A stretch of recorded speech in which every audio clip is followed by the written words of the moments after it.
RAM Best Girl wallpaper slash desk mat. Anyway, this is going to be the easiest review of Z reviews. This is it. This is the one that takes it over the top for ease, because I'm just gonna they don't look good, but I'm just gonna put them on and I'm gonna be like, you know what? This Topping DX5 Lite sounds amazing. I reviewed the Topping DX5, the original, not long ago. What, less than a year. It's Topping's new design with the rounded edges. We've got full balanced output, 4-pin XLR. You've got a 1/4 inch, you got a knob, you got a big screen, full-size power in the back, so no transformers you're fucking around with.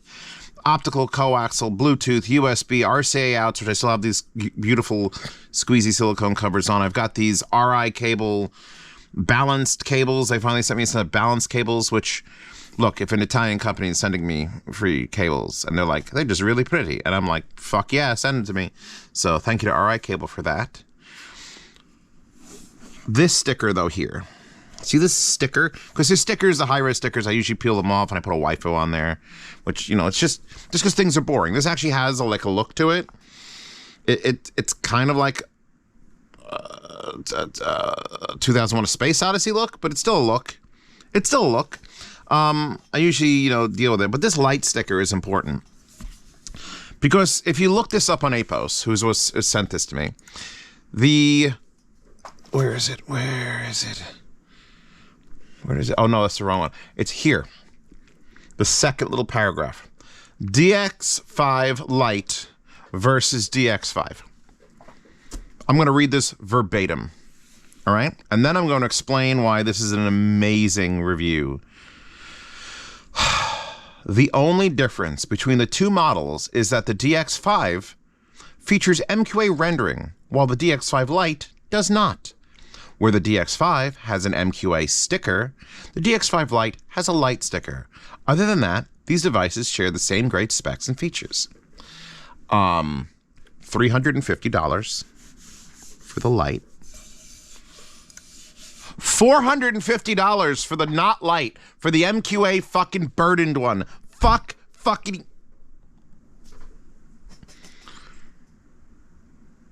You're welcome. That's it. Go watch my review of the DX5. And then take $100 off because it doesn't do MQA folding, which you probably didn't care about. $100 off. Could you imagine how many things I've reviewed and touched that have had MQA bullshit in them, that have cost an exorbitant amount of money, more than it needed to? And I remember when this first started happening with the Topping DAX. It was the D90 and then the D90 SE, and it was like, why is this such a big price difference? Oh, this one has the new MQA. But I don't care about that. That's like it's able to run Billy videos. I don't live in China. I don't care. Why would I care? Why are you charging me? Stop it. So this Rem Best Girl desk mat, and we went with a nice blank like plain. Like, I've had this in the folder and I'm like, what am I going to use? Just like a nice painted road with a man on a bike. What am I going to use that? Oh, when the desk mat it takes over for the waifu. Oh God. So when they sent me this, they're like, hey, you want to test a new Lite version? I'm like, sure. I didn't know. I enjoy not knowing, because then when I know, I get excited. And if I knew a week ago, it wouldn't be the same excitement as you're getting now. So, headphone out. Very, very, very delicate on low gain. High gain, I'm pretty much running for everything here. I've got, obviously, the Fios, which are great, even though people say they're ugly. I've got the SJY Starry Night 2s, which are real hard to drive. That's another thing. The Starry Nights are, like, still low impedance and, you know, you can't just throw them on anything and they work. I might have too much stuff on my desk. I need to get these Violetrics done.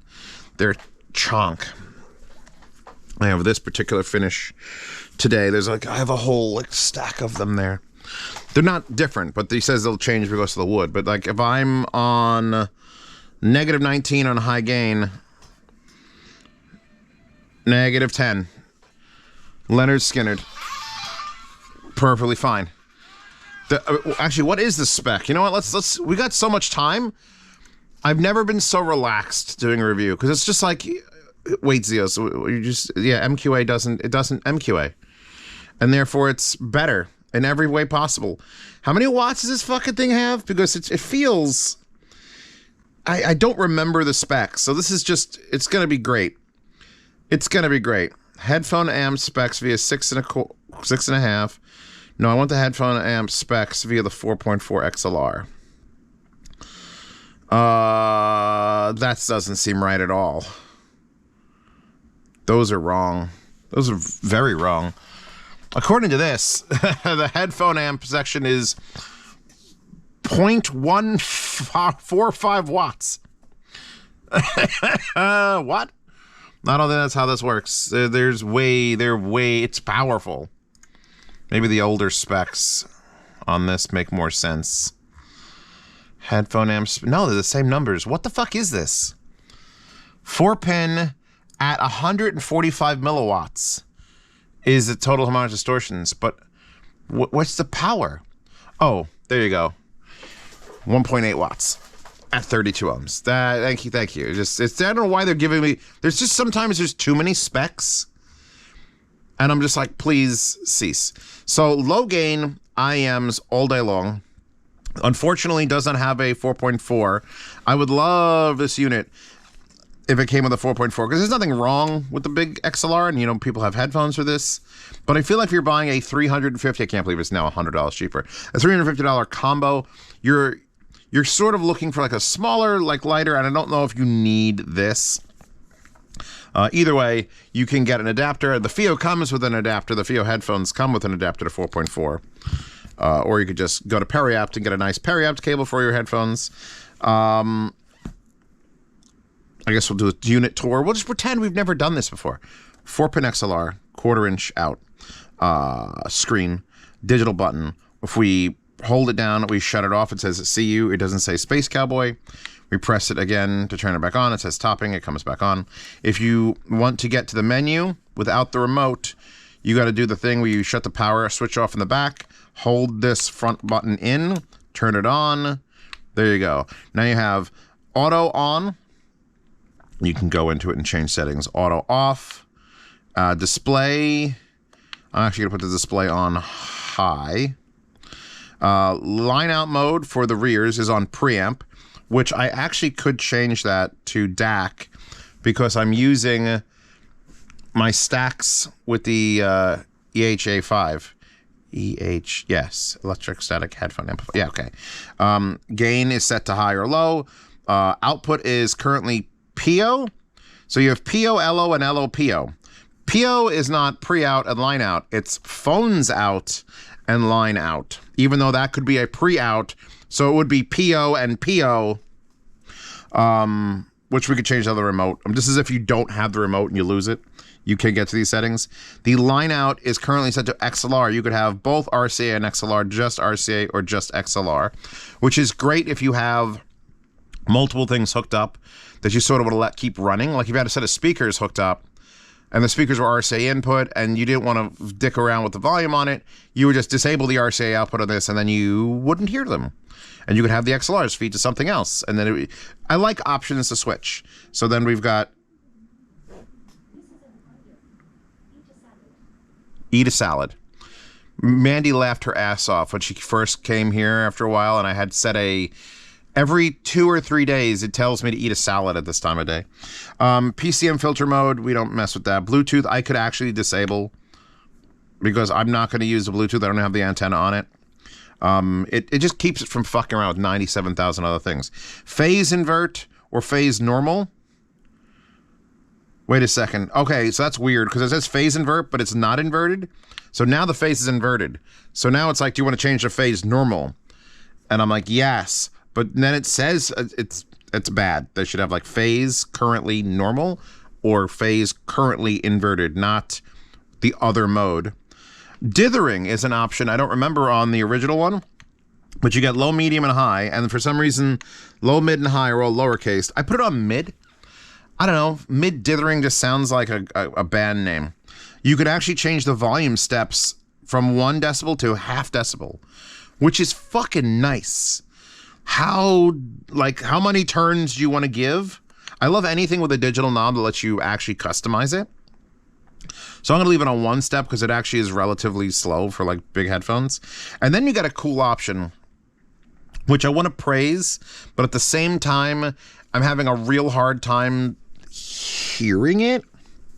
Sound mode. Off. Sound mode. Valve sound. You know those when you start a Half-Life game? And then transistor sound, and there's also a song. Actually, I have a track from Transistor, the game. So you have off, valve, and transistor. Now here's the thing. Valve means tube. It's a tube amp. This is a valve. Tube amps have a tube sound. And at some point in like the 60s, 50s and 60s, we stopped using tubes in like radios and stuff, and we started using transistors. Solid state IECs or ICs. What do we use now? Because if you could have a tube sound or a valve sound and a transistor sound, then what is the default sound? I thought everything was, I mean, I guess a transistor radio is not like a modern radio. I don't know. I always thought it was just like, we used to use tubes and now we use this new thing forever, but apparently we're not. So someone in the comments will correct me. So I've actually had it on valve sound because I think it does a slight, like it's the most delicate change, and that's both good and bad. I wish it had a sound mode, you know, valve and transistor and off, but then also had a level adjustment so that I could really exaggerate what the fuck is going on. Like, okay, I put it on tube. Do I hear a difference? And I was like trying different tracks that were like more consistently, like some sound was happening, and I was just like, okay, now I can listen to this. And it just sounded vaguely warmer with tube and vaguely more high mid boost with transistor, but I can't verify that. Even like, you know how I don't like graphs, right? Include a fucking graph. Here's what a pink noise wave looks like with it off. Here's what it looks like with tube. And here's what it looks like with transistor. Just so I have a reference. Because I'm listening for it and I'm not quite getting it. You know what? Fuck it. We're leaving it on valve sound for fun. You get a full balance control, 10 decibels left and right. This is becoming more and more important. People who are older, people who just have hearing damage, or if you can even works with the line out. So you could, if you have speakers set up, you can bias left and right depending if there's a wall or something, do a little bit of room correction like that. So there is a balance control. Then you have save and exit and factory reset. So let's save and exit. It's gonna give us our topping name. Beautiful. It's got the standard topping RC15A remote. I should just do a separate short on the topping RC15A, so every time I have it, I can just link to the short. Power, mute, volume up, volume down. Left and right are usually the inputs. The middle is randomly a different thing. Here we'll let you switch. PO plus LO is what that does. So you have the option for the headphone out only, which is PO. The line out only, which is LO.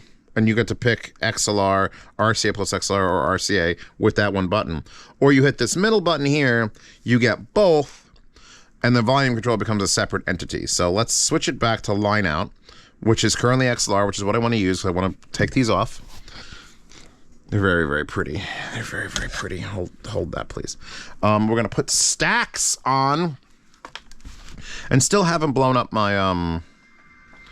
because I didn't mention it in the review, because only after I went to Munich and people were talking about it, they said, oh yeah, this $400 unit is lacking. It has protection circuits on the input side, but not on the output side, because it's like 2,000 volts and it's very, very difficult and expensive to put them on.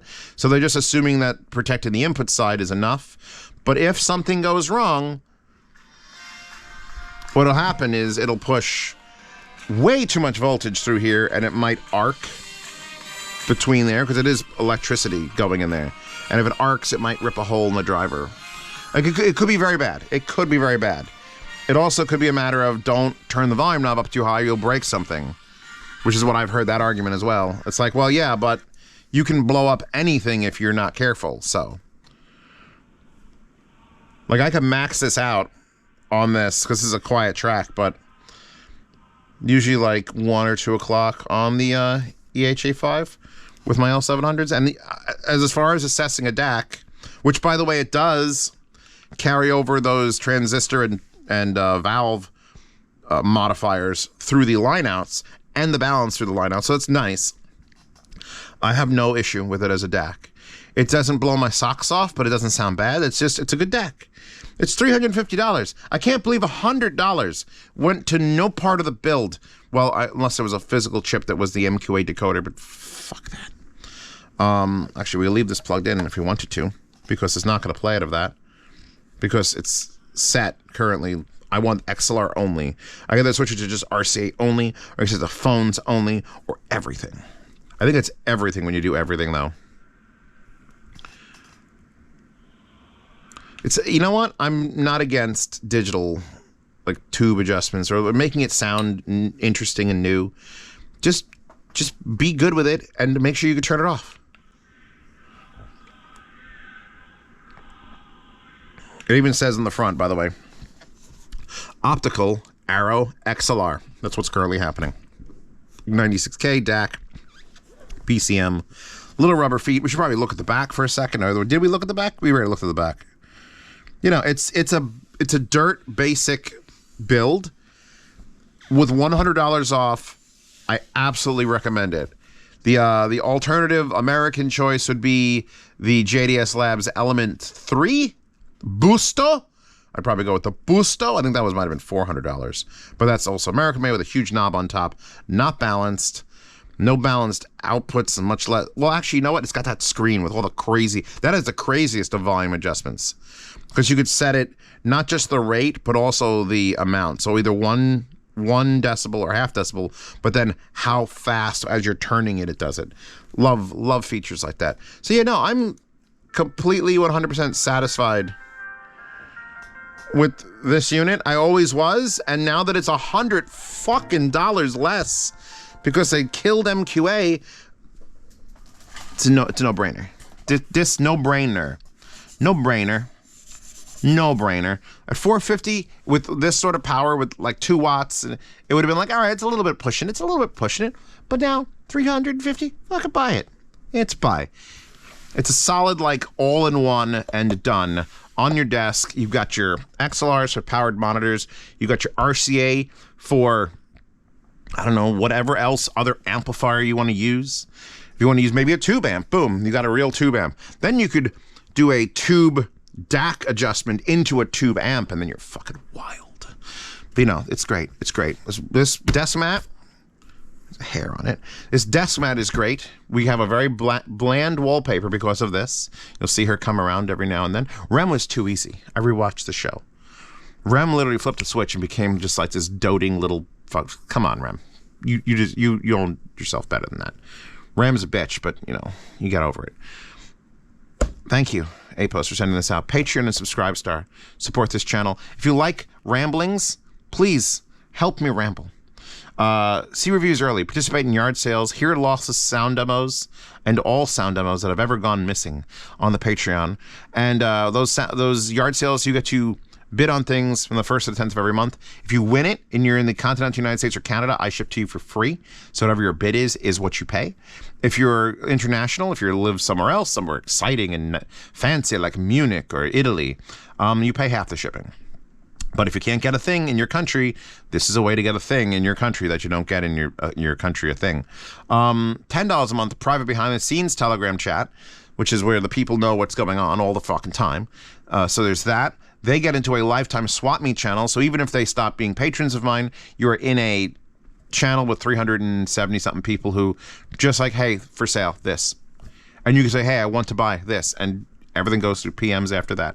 So yeah, this, her, and we're done. Easy fucking mode. Fucking easy mode. What, you take MQA away and it's $100 less? Send me a unit, it's worth a video.